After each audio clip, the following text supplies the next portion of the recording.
الحمد للہ وحدہ والصلاة والسلام علی من لا نبی بعدہ اما بعد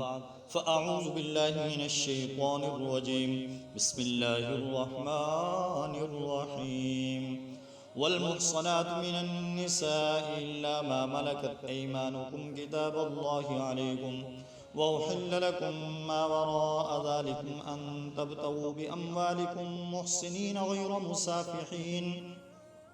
فما استمتعتم به منهن فآتوهن أجورهن فريضة ولا جناح عليكم فيما تراضيتم به من بعد الفريضة إن الله كان عليما حكيما صدق اللہ العظیم۔ آج ہم اپنے درس کے اندر 5ویں پارے کا خلاصہ بیان کریں گے۔ 5ویں پارے کے اندر جو مضامین ہیں ان کا ذکر کیا جائے گا۔ 4تھے پارے کے آخر میں ان عورتوں کا ذکر جن سے نکاح کرنا حرام ہے۔ 5ویں پارے کے شروع میں اسی بحث کو مکمل کرتے ہوئے فرمایا گیا ان محرمات کے سوا دوسری عورتیں تمہارے لیے حلال ہیں، اسی طریقے سے اس طرح کہ مال خرچ کر کے ان سے نکاح کر، لیکن شرط یہ کہ نکاح سے مقصود عفت قائم رکھنا ہو، شہوت رانی نہ ہو۔ جن عورتوں سے تم فائدہ حاصل کرو ان کا مہر مقرر کیا ہوا ادا کر دو۔ یہ جو آخری الفاظ ہیں کہ جن عورتوں سے تم فائدہ حاصل کرو، ان الفاظ سے بعض حضرات متع کے جائز ہونے پہ دلیل پکڑتے ہیں، لیکن یہ ان کی دلیل باطل ہے۔ اس آیت میں شرعی نکاح کا ذکر ہے، متع کا ذکر ہی نہیں۔ اس میں شک نہیں ہے کہ زمانہ جہلیت میں متع کا رواج تھا، چونکہ اسلام کے احکام بتدریج نازل ہوئے ہیں، آہستہ آہستہ ہیں، اس لیے ابتدائی اسلام میں یہ رواج باقی رہا، لیکن بعد میں واضح طور پر متع کی حرمت کا اعلان کر دیا گیا۔ ابن ماجہ میں ہے، نبی کریم صلی اللہ علیہ وسلم نے فرمایا، اے لوگو، میں نے تمہیں متع کی اجازت دی تھی، لیکن اب اللہ نے اسے قیامت تک کے لیے حرام کر دیا۔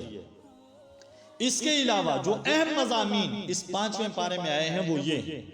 نمبر 1، گھر کا نظام۔ 5ویں پارے کے 3رے رکوع میں گھر کے نظام کو درست کرنے کے لیے چند بنیادی ہدایتیں دی گئی۔ پہلی ہدایت یہ ہے کہ گھر میں تو قوامیت، حاکمیت اور ذمہ دار ہونے کا درجہ مرد کو حاصل ہوگا، کیونکہ جس جماعت اور جس گھر کا کوئی سربراہ نہ ہو اسے انتشار اور افتراق سے کوئی نہیں بچا سکتا۔ اس سربراہی کا یہ مطلب نہیں ہے کہ مرد کو آقا اور عورت کو لونڈی کا درجہ دے دیا جائے، بلکہ ان کا آپس کا تعلق ایسا ہوگا جیسے رائی اور رعیت کا ہوتا ہے۔ دوسری ہدایت یہ دی گئی کہ اگر عورت اکھڑ مزاج، نافرمان اور سرکش ہو تو اسے راہ راست پہ لانے کے لیے 3 تدبیریں اختیار کی جا سکتی ہیں۔ پہلی تدبیر، اسے سمجھایا جائے اور سرکشی کے برے نتائج سے اسے خبردار کیا جائے۔ نمبر 2، اگر وہ واعظ و نصیحت اور سمجھانا بھی اس پر اثر نہ کرے تو دوسری تدبیر یہ ہے کہ اس کا بستر الگ کر دیا جائے اور اس سے کنارہ کشی اختیار کر لی جائے۔ پھر بھی اگر وہ نہ سمجھے تو انتہائی اقدام کے طور پر اور واقعی سرکشی اور بے راہ روی کی صورت میں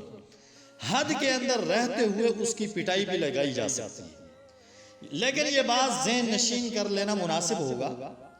کہ قرآن کے مخاطب ہر قسم کے لوگ ہیں، شہری بھی، دیہاتی بھی، جنگلی بھی، صحرائی بھی، شریف الطبع بھی، اکھڑ مزاج بھی، با کردار بھی اور بد کردار بھی۔ اسلام نے ہر عورت کی پٹائی کی اجازت نہیں دی، بلکہ صرف اسی عورت کی پٹائی کی اجازت دی ہے جو اس کے علاوہ کوئی دوسری زبان نہ سمجھتی ہو، اور ظاہر ہے پسماندہ معاشروں میں ایسی عورتیں بھی ہوتی ہیں جو پٹائی کے بغیر راہ راست پہ نہیں آتی، لیکن وہ ظالم مرد جو چھوٹی چھوٹی باتوں پر وحشیانہ انداز میں عورتوں کی پٹائی لگاتے ہیں، ان کے اس ظلم اور زیادتی کا اسلام سے کوئی تعلق نہیں۔ گھریلو اور خاندانی نظام کو درست رکھنے کی تدابیر بتانے کے بعد اس 5ویں پارے کے 5ویں رکوع میں اجتماعی زندگی کی درستی کے لیے ہر چیز اور ہر کام میں احسان کا حکم دیا گیا ہے، اور یہ بھی بتا دیا گیا کہ احسان کی بنیاد باہمی خیر خواہی، امانت، عدل اور رحم دلی پر، اور حقیقت یہ ہے اسلام حق، عدل اور مساوات کا دین ہے، اور وہ ساری مخلوق کے درمیان عدل کا حکم دیتا ہے، یہاں تک کہ کافر کے حقوق بھی غصب کرنے کی اسلام اجازت نہیں دیتا۔ وہ کعبہ کے کلید بردار عثمان بن طلحہ کا مشہور واقعہ،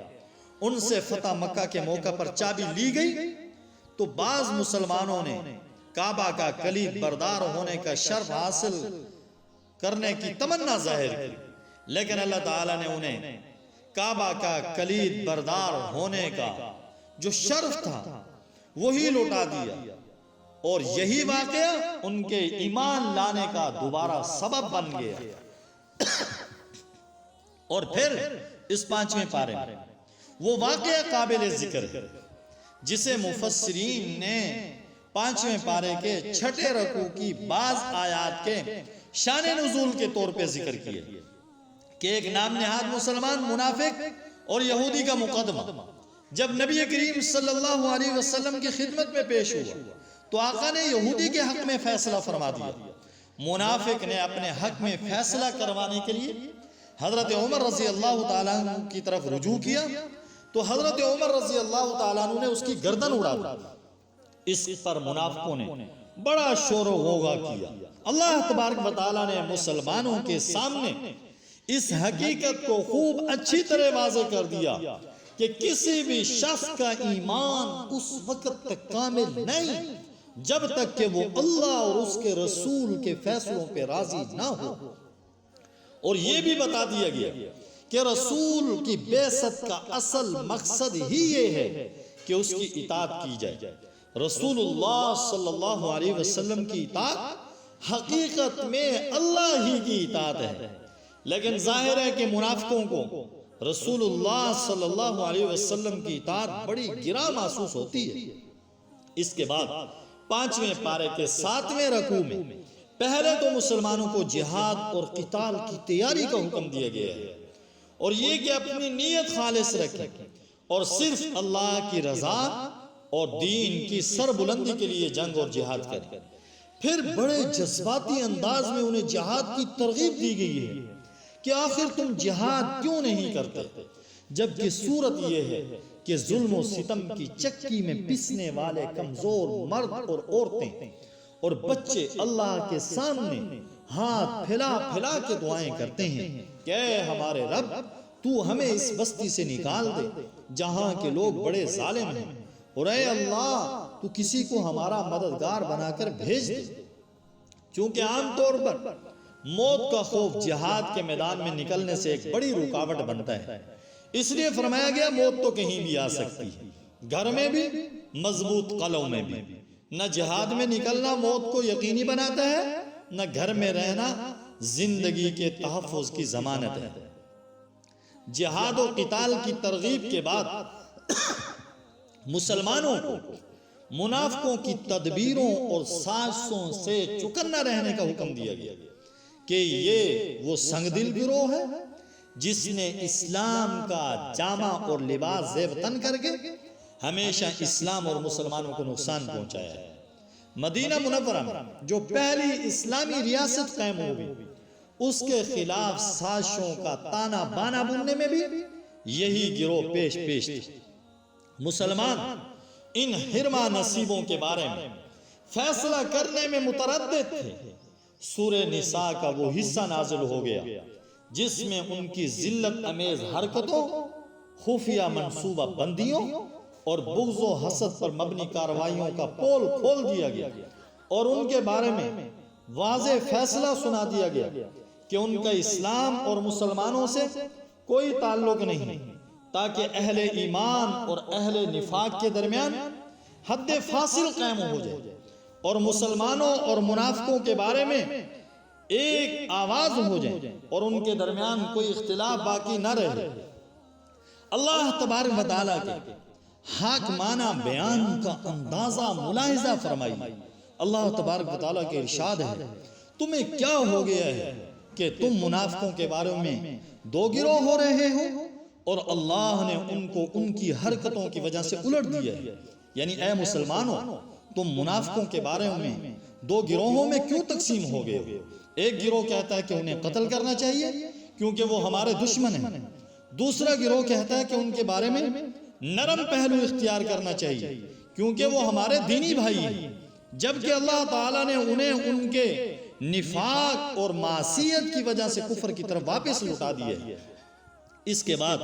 ان کی حقیقت سے پردہ چاک کرتے ہوئے فرمایا گیا، وہ منافق یہ چاہتے ہیں جیسے وہ خود کافر ہے تم بھی کافر بن جاؤ،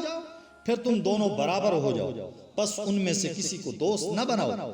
جب تک وہ اللہ کی راہ میں ہجرت نہ کرے، پس اگر وہ اعراض کریں تو انہیں پکڑو اور جہاں بھی پاؤ انہیں قتل کرو اور کسی کو رفیق اور مددگار نہ ٹھہراؤ۔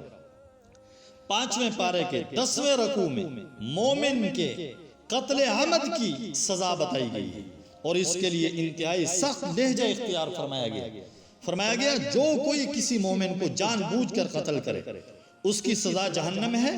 جس میں وہ ہمیشہ رہے، اس پر اللہ کا غضب ہو اور اس پر لعنت کی، اور اس کے لیے اللہ نے بڑا عذاب تیار کر رکھا ہے۔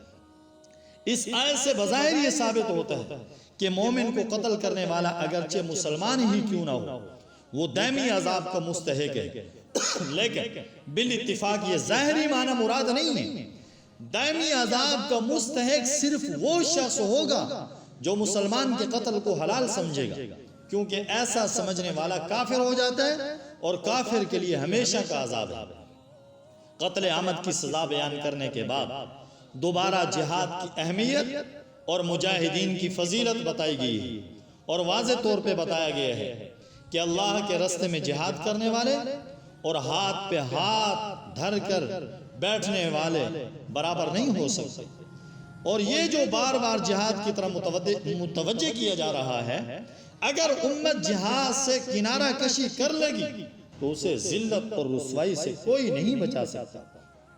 جہاد کے ساتھ ساتھ ہجرت کا بھی ذکر ہے کیونکہ ہجرت بھی جہاد کی مختلف قسموں میں سے ایک قسم ہے۔ چنانچہ 5ویں پارے کی 11ویں رکوع میں فرمایا گیا، جو شخص قدرت کے باوجود دارالکفر سے دارالاسلام کی طرف ہجرت نہیں کرے گا اور اس حالت میں اسے موت آ جائے گی تو اس کا ٹھکانہ جہنم ہے۔ بعض روایتوں میں ہے کہ جب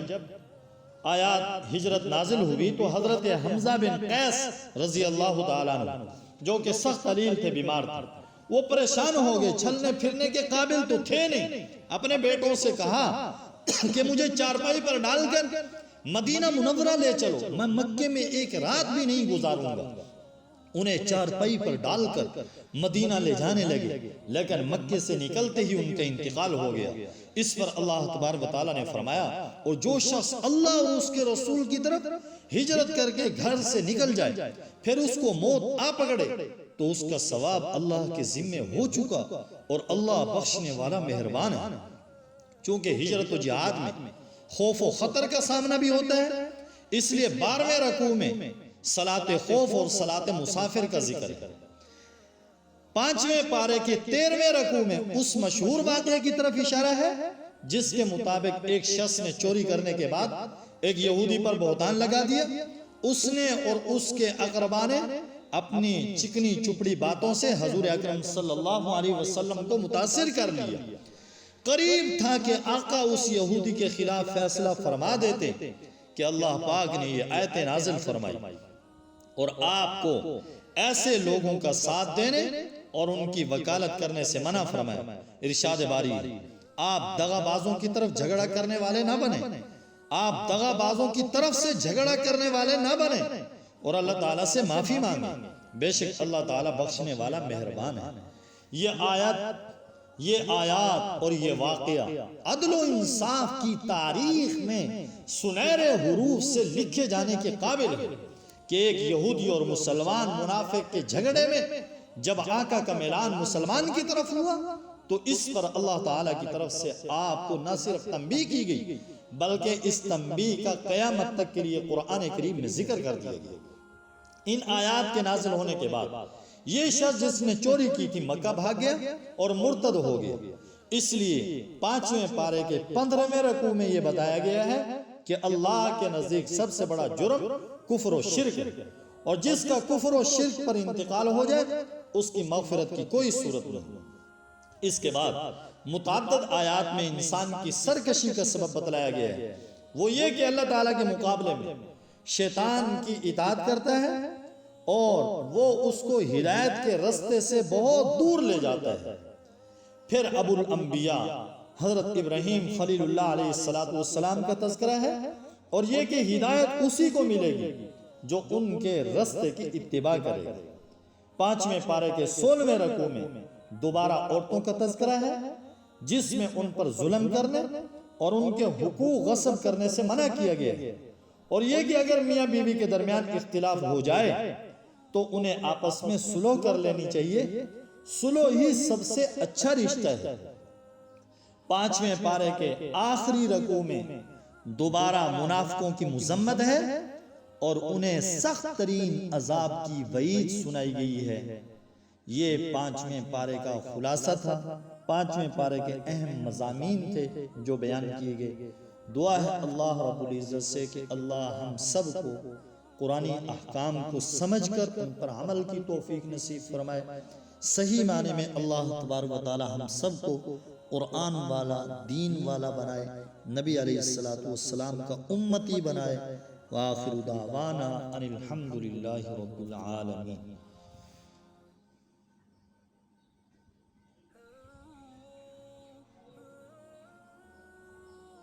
جزاک اللہ۔